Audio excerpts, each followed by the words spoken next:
The silence in my workshop was a living thing. It was a dense, weighted quiet, composed of the ghosts of spoken words from centuries past. It smelled of aging paper, buckram, and the faint, acidic tang of my archival glue. For 5 years, this silence had been my sanctuary, the place I came to mend the broken spines of books and, in doing so, piece together the fractured edges of my own life. My name is Alara Vance, and I am a book restorer. I deal in tangible history, in the quantifiable decay of cellulose and ink. My work is methodical, precise. I can diagnose the foxing on a 17th-century manuscript like a doctor reading a chart. I can stitch a new spine with the delicate care of a surgeon. I bring things back from the brink of being lost forever. It's a skill I'm proud of, a trade that requires patience and a steady hand. My mother, Evelyn, used to say I had the hands of a clockmaker and the soul of a librarian. She, on the other hand, was all vibrant, chaotic creation. Painter. Her studio had been a whirlwind of color and turpentine fumes, canvases leaning against every surface like shy guests at a party. Where I measured and calculated, she splashed and dreamed. We were the inverse of each other, yet we fit together perfectly, two halves of a strange and wonderful whole. It had been 3 years since she passed. 3 years since the vibrant colors of her life had faded to a monochrome ache in my chest. Grief, I'd learned, wasn't a tempestuous storm that eventually passed. It was a change in the weather. It was a season. And for me, it had been a long, quiet winter. I'd managed her estate, sold the house with its wild, overgrown garden that she'd loved so fiercely, and curated the pieces of her life I couldn't bear to part with. Most were now neatly integrated into my own home, a quiet brownstone in a leafy corner of the city. Her favorite armchair sat by my window. Her paintings, explosions of feeling in oil and acrylic, hung on my muted gray walls. But there was one box left. It was a simple, sturdy cardboard box, sealed with packing tape that had yellowed with age. It sat in the corner of my workshop, a silent, reproachful monolith. I had labeled it in my own neat script, Mom Miscellaneous. For 3 years, I had deliberately ignored it. It was the final door, and I wasn't ready to close it. To unpack that box felt like the last act, the final admission that there was nothing new of her left to discover. Today, however, was different. A steady, melancholic rain was weeping against the large paned window of my workshop. The city outside was a watercolor wash of gray and blurred lights. It was the kind of day that encouraged introspection, the kind that made the past feel closer, more tangible. It was also, I realized with a sudden, hollow pang, the anniversary of the day she gave me the book. With a sigh that seemed to stir the dusty air, I pushed away from my work table, where a beautiful but damaged copy of Moby Dick lay waiting for my attention. I walked over to the corner and knelt before the box. My fingers hesitated for a moment over the tape before I slid it open with my bookbinding knife. The smell that rose to greet me was hers. Not just the faint, sweet scent of lavender and bergamot from her favorite perfume, but the scent of her life. It was a complex blend of oil paint, old paper, and the rich, loamy smell of the garden soil that was always under her fingernails. I closed my eyes, inhaling deeply, and for a heart-stopping second, she was there with me. The top layer was predictable. A thick, hand-knitted scarf in a shade of impossible, vibrant blue, her favorite. I lifted it out and wrapped it around my neck. It was still soft. Beneath it lay a stack of photographs, held together by a brittle rubber band. I slid it off and began to sift through them. There was Mom, younger, her smile wider, standing in front of the Eiffel Tower, a ridiculously tiny beret perched on her wild chestnut hair. Another of us on my 5th birthday, my face smeared with chocolate cake, her arms wrapped around me in a protective embrace. Her eyes, the same deep hazel as my own, crinkled at the corners. Or so I had always thought. I worked my way down through the layers of her life. A half-finished sketchbook, the pages filled with charcoal studies of my own hands as a child. A small, velvet pouch containing a collection of sea glass, worn smooth and opaque by the ocean's relentless caress. Each object was a memory, a small, sharp pang of love and loss. I remembered her telling me the story behind each piece of sea glass, inventing elaborate histories of pirate ships and mermaid tears. She had a gift for turning the mundane into magic. But even in the photos, I saw it now, something my childhood self had never registered. Behind the brilliant smile, there was often a shadow in her eyes, a flicker of something distant and sorrowful, a private grief she never spoke of. I'd always attributed it to her artistic temperament, a convenient label for the parts of her I couldn't understand. She had moods, quiet spells where she would retreat into her studio or her garden for hours, returning with paint-smeared clothes and a tranquility that seemed both hard-won and fragile. Finally, my fingers touched something hard and rectangular at the very bottom of the box. I knew what it was before I even saw it. I lifted it out. Leaves of Grass by Walt Whitman. It was a beautiful, leather-bound edition, the cover worn smooth with use. She had given it to me the day I left for college. I remembered that day so clearly. My bags were packed, standing by the door like impatient soldiers. I was vibrating with a nervous excitement to finally start my own life, and a gut-wrenching sadness at leaving hers. She had found me in my room, sitting on the edge of my bed, and pressed the book into my hands. "There are whole worlds in here, Elara," she'd said, her voice thick with emotion. "Songs of everyone and everything. I want you to remember that no matter how far away you go, you're part of a great, beautiful chorus. Find your own verse." She'd kissed my forehead, and then opened the cover. Inside, she had written in her elegant, looping script, "For my Elara, my North Star. May you always find your own song in the great chorus. All my love, Mom."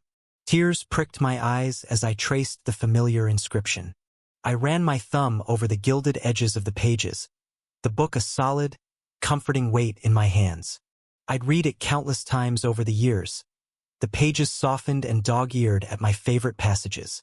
It was one of my most treasured possessions. I was about to place it on the table when my professional instincts kicked in. Something was off. It was a subtle, almost imperceptible detail that only a person who spent their days examining the precise architecture of books would notice. The back cover felt thick, fractionally thicker than the front. And the end paper, the decorative sheet of paper glued to the inside of the cover, didn't lie perfectly flat. There was a faint, almost invisible ridge near the spine. My heart began to beat a little faster. This was not the gentle curiosity of a reader. This was the focused intrigue of a restorer who has found an anomaly. I carried the book over to my workbench, the bright, clean light of my task lamp illuminating its surface. I ran my fingertips over the end paper again. Yes, definitely a ridge. It felt like the paper had been lifted and re-glued at some point. But the work was exquisite, almost seamless, almost. Setting the book down carefully, I selected a thin, flexible metal spatula from my rack of tools. My hands, which had been trembling moments before with nostalgic grief, were now perfectly steady. This I knew. This was my world. With the gentle precision of a surgeon making the first incision, I slid the tip of the spatula under the corner of the end paper where the glue seemed weakest. I worked slowly, patiently, teasing the paper away from the thick binder's board beneath. The old glue gave way with a faint, dry crackle. Inch by inch, I lifted the decorative paper. And then I saw it. It wasn't a flaw in the binding. It was a modification. A section of the thick cardboard cover had been painstakingly hollowed out, creating a shallow, hidden compartment, no bigger than a postcard and perhaps a quarter of an inch deep. It was a secret space, designed by someone who knew what they were doing. My mother? It seemed impossible. She was an artist of chaos, not of this kind of meticulous deception. And nestled inside this secret cavity was a letter. It was a single sheet of old cream-colored stationery, folded into a small, tight square. My breath hitched. The air in the room suddenly felt thin, electric. I carefully lifted the folded paper out with a pair of tweezers. It was whisper-light, fragile. Unfolding it felt like a sacrilege, a violation of a secret kept for decades. The handwriting was hers. instantly recognizable yet somehow different. More hurried, more desperate than her usual elegant script. The ink was slightly faded. A deep blue turned to dusky violet with time.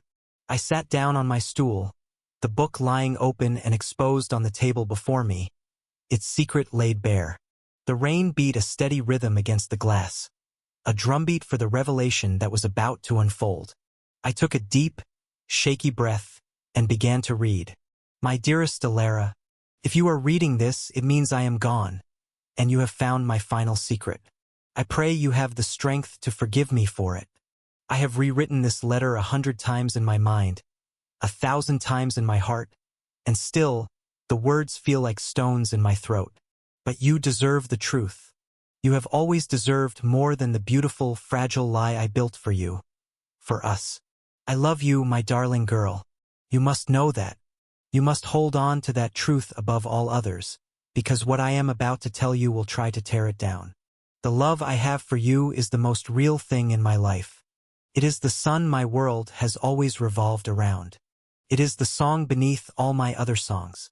My eyes were already swimming with tears. This was the mother I knew, the poet, the woman who spoke in metaphors of stars and music. I read on, a growing sense of dread coiling in my stomach. But the foundation of our life, of your life, is not what you believe it to be. I am not the woman you think I am. And, my love, I am not your mother. The words blurred. I blinked, forcing them back into focus, reading them again. And again. I am not your mother. It was a simple sentence, 6 small words, but they detonated in the quiet of my workshop with the force of a bomb. The silence I had cherished moments before was now a roaring vacuum, sucking all the air from my lungs. My world, so carefully ordered, so precisely measured, tilted violently on its axis. My hands shook so badly I had to set the letter down on the workbench. I stared at my reflection in the dark window pane, a pale, ghostly image superimposed over the weeping city. The face that stared back at me was a stranger's. My deep hazel eyes, my high cheekbones, the slight wave in my dark brown hair, I had always seen them as echoes of her. My inheritance. If they weren't from her, who did they belong to? I was a composite of ghosts. With a trembling hand, I picked up the letter again, my vision tunneling until only the spidery script existed. My name was not always Evelyn Vance. 27 years ago, my name was Eva Nowak. I was a young nurse, working the night shift in the maternity ward of a small, underfunded hospital in a town you have never heard of. I was quiet, lonely, and my heart ached with a grief of its own, the knowledge that I would never be able to have a child. That night, a woman was brought in. She was alone, scared, and in labor. There were no documents, no husband, no family. Just a name she whispered to me, Lillian. She had the most beautiful, sad eyes I had ever seen. She labored for hours, and I stayed with her, holding her hand, long after my shift had ended. I felt a connection to her, a desperate need to soothe her fear. Early the next morning, you were born. You were perfect. A tiny, screaming miracle. Lillian held you for only a few minutes, a look of pure, unadulterated love on her face. She looked at me and whispered, "Keep her safe." And then something went wrong. A hemorrhage, the doctors said later. It was fast. It was catastrophic. We couldn't save her. I let out a sob, a raw, ragged sound that was torn from a place deep inside me I didn't know existed. My mother wasn't my mother. My mother, me real mother, was a ghost named Lillian. I was left holding you, the letter continued. A nameless, orphaned baby in a hospital that was already overwhelmed. The authorities were called social services. They spoke of foster care, of a system I knew would swallow you whole. I looked at your tiny, perfect face, and I remembered Lillian's last words, "Keep her safe." In that moment, I made a decision. It was not a rational one. It was not legal. It was a primal, desperate act of love and madness. That night, I walked out of that hospital and never looked back. I took you with me. I had a small amount of savings. I drove for 2 days, until the town and my old life were a distant memory. I became Evelyn Vance. I obtained a forged birth certificate that named me as your mother. And I dedicated every single day of my life to fulfilling my promise to Lillian. I kept you safe. I loved you enough for two mothers. I created a world for us, a fortress of love built on a foundation of lies. The fear that it would all come crashing down never left me. It was the shadow you sometimes saw in my eyes, the reason for my quiet moods. It was the price I paid for having you. And I would pay it again 1,000 times over. The letter fell from my fingers. The workshop, my sanctuary, felt like a cage. The carefully restored books lining the walls seemed to mock me with their authentic histories, their known provenances. My own history was a forgery, my identity a lie.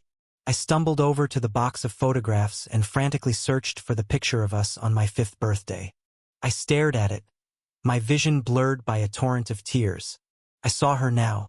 Not my mother, but Eva Nowak, the young nurse. The kidnapper. The savior. I saw the fierce, protective love in her eyes, but I also saw the terror. The secret she was holding. And I looked at the little girl with the chocolate-smeared face. It was me, but it wasn't. It was Lillian's daughter. A girl raised by a loving stranger who had sacrificed everything for her. The weight of her secret, a burden she had carried alone for 26 years, had finally settled onto my shoulders. It was heavier than any book, more fragile than any ancient manuscript. It was the weight of a life stolen and a life given. The secret inside the book she gave me had brought me to tears, but it was more than that. It had shattered the very ground beneath my feet. The woman who had raised me, the woman I called mother, was a stranger who had loved me with a fierce, desperate, and lawless love. And I was a ghost, born from a secret and a promise whispered in a dying breath. My entire life, every memory, every shared laugh, every comforting hug, was now cast in a new, terrifying, and heartbreaking light. Everything I thought I knew was gone. The first hour after reading the letter was a void. I sat on my stool, the world reduced to the 4 corners of the cream-colored paper on my workbench. The rhythmic patter of the rain against the glass was the only thing that tethered me to reality, a metronome counting out the seconds of a life that was no longer mine. I am not your mother. The words were branded onto my brain, a searing, indelible mark. My body felt disconnected, a vessel of numb shock. I stared at my hands, the hands Evelyn Eva had praised. The hands of a clockmaker. Whose hands were they? Really? Did they belong to Lillian, the spectral woman who had whispered, "Keep her safe," before vanishing from the world? Did I have her eyes? Her smile? The thought was a physical blow, knocking the wind out of me. I was 27 years old, and for the first time in my life, I had no idea who I was looking at when I caught my reflection. The sanctuary of my workshop had become a chamber of interrogation. Every object accused me. The books on their shelves, with their clear lineages and documented histories, felt smug. The paintings on the walls, once sources of vibrant comfort, now seemed like beautiful, elaborate lies. I looked at my favorite, a swirling abstract of deep blues and fiery oranges that Evelyn had titled Alara's Dawn. She had told me she painted it the morning after I was born, capturing the explosion of love she felt. The truth was so much more complex. It wasn't the dawn of a mother's love, but the dawn of a monumental secret, painted in the colors of hope and terror. A wave of something hot and sharp-edged broke through the numbness. I stood up so quickly my stool scraped harshly against the floorboards. I paced the length of the workshop, my fists clenched. How could she build my entire existence on a crime? A lie? Every bedtime story, every birthday party, every comforting hug was now tainted, recontextualized as part of an immense, decades-long deception. The grief I felt for her passing was now tangled with a furious sense of betrayal. I stalked back to the workbench and snatched up the letter, my first instinct to tear it into 1,000 pieces, to destroy the evidence and retreat back into the comfortable fiction of my life. I wanted Evelyn Vance back, my eccentric, loving, painter mother. I didn't want this Eva Nowak, this kidnapper, this stranger who had loved me. But my hands, those steady restorer's hands, wouldn't do it. They held the fragile paper with a strange reverence. Tearing it up wouldn't change the truth. It would only make me a willing participant in the lie. My entire profession, my entire being, was dedicated to preservation, to uncovering the truth beneath layers of decay and time. I restored things. I brought them back to their original state. And now, my own life was the most damaged, most obscured text I had ever encountered. The anger subsided, replaced by a cold, desperate resolve. I couldn't destroy the truth. I had to restore it. My training took over, a familiar and comforting cloak in the storm of my emotions. I treated the letter not as a confession, but as a primary source document. A starting point. I spread it out under my task lamp, smoothing the creases. My personal feelings had to be set aside, just as I did when working on a priceless manuscript. This required objectivity. This required a plan. The clues were scant, deliberately so. Eva Nowak, a nurse. A small, underfunded hospital in a town you have never heard of. Lillian. And the timeline, 27 years ago.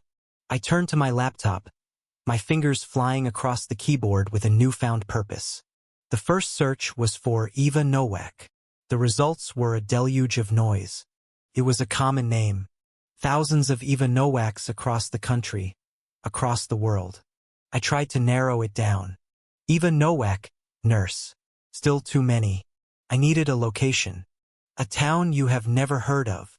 That was Eva's cruelest, kindest masterstroke. She had erased her tracks completely, leaving me in a geographical vacuum. For hours I fell down rabbit holes. I searched for nursing registries from 3 decades ago, trying to find a list of names. I searched for news articles about hospital incidents, looking for a Jane Doe death in a maternity ward. I searched for missing persons reports for a woman named Lillian. The digital world, usually a source of infinite information, was a cold, blank wall. The events were too old, the details too generic. The internet's memory was long, but not always deep, especially for the small tragedies of forgotten towns. Frustration mounted. I was attacking this from the wrong angle. Eva was a ghost online. I wasn't looking for a digital footprint. I was looking for a person who had spent her life trying to remain invisible. I needed a clue she had left behind unintentionally. My gaze fell upon the cardboard box, still sitting open on the floor. I had only skimmed its contents, lost in the initial wave of nostalgia. Now I saw it for what it was, an archive. The only existing archive of Eva Nowak's life. I knelt on the floor and emptied the box, spreading every item across the rug. I handled each object with the care of an archaeologist unearthing a tomb. This was not a collection of memories anymore. It was a pile of evidence. The hand-knitted blue scarf, the velvet pouch of sea glass, the charcoal sketchbook, the stack of old photographs. I started with the photographs. I put on a pair of cotton gloves and used a magnifying glass, examining each one not for the faces, but for the backgrounds. A street sign, a store name, a license plate, anything. But Eva had been careful. Most photos were taken in our own home, in the garden, or against anonymous natural backdrops: a beach, a forest, a park. It was a curated, placeless history. Then I found one that was different. It was a picture of a much younger Eva, perhaps taken shortly after she had become Evelyn. She was standing in front of a small, weather-beaten cottage. It wasn't our house. Behind her was a distinctive, gnarled oak tree and a small, hand-painted sign that read, "The Salty Siren Gallery." Her smile in the photo was hesitant, fragile.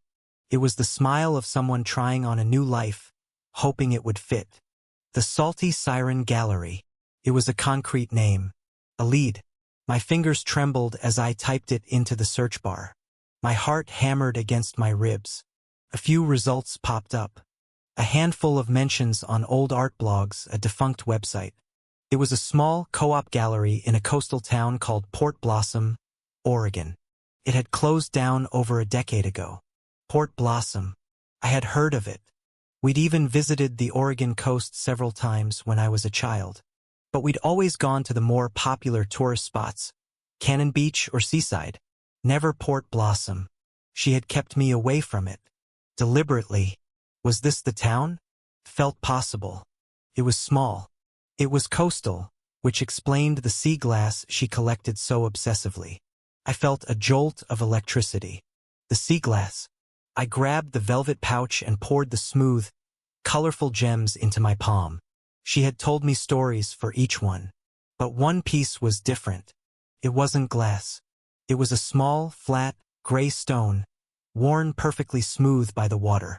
On one side, so faint I had never noticed it before, a letter was carved. An H. I stared at it. Ash. Could mean anything. Happy. Home. Hope. But my mind was racing, connecting disparate threads. Ash. A town. Not Port Blossom. What if Port Blossom was just a stop along the way? The place she landed before she settled. She had driven for 2 days, she said. My eyes scanned the pile of artifacts again, landing on the sketchbook. I had only glanced at the charcoal drawings of my hands. I flipped it open again, more carefully this time. The first half of the book was indeed filled with studies of me as a toddler. But the back half was different. It was filled with landscapes, quick, evocative sketches of coastlines, forests, and one recurring image. A distinctive, two-spired church on a hill.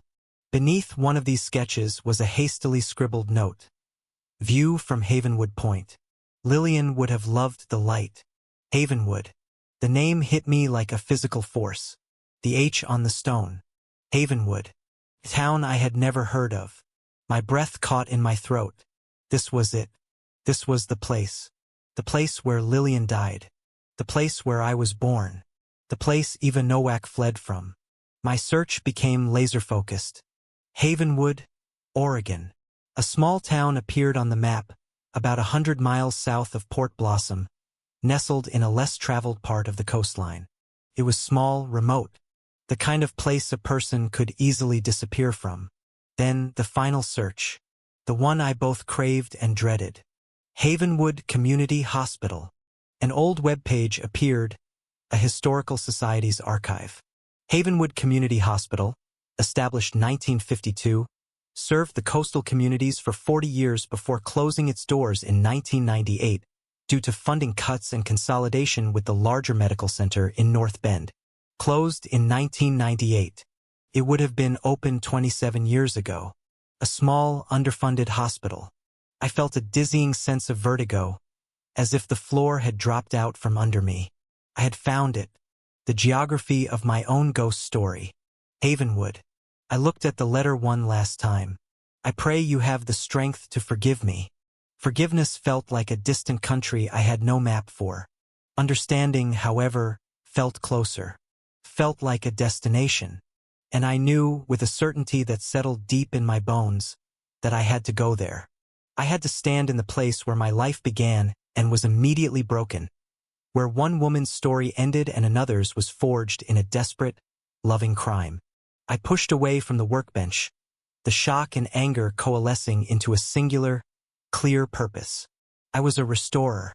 My job was to peel back the layers, to find the original truth, no matter how damaged it was.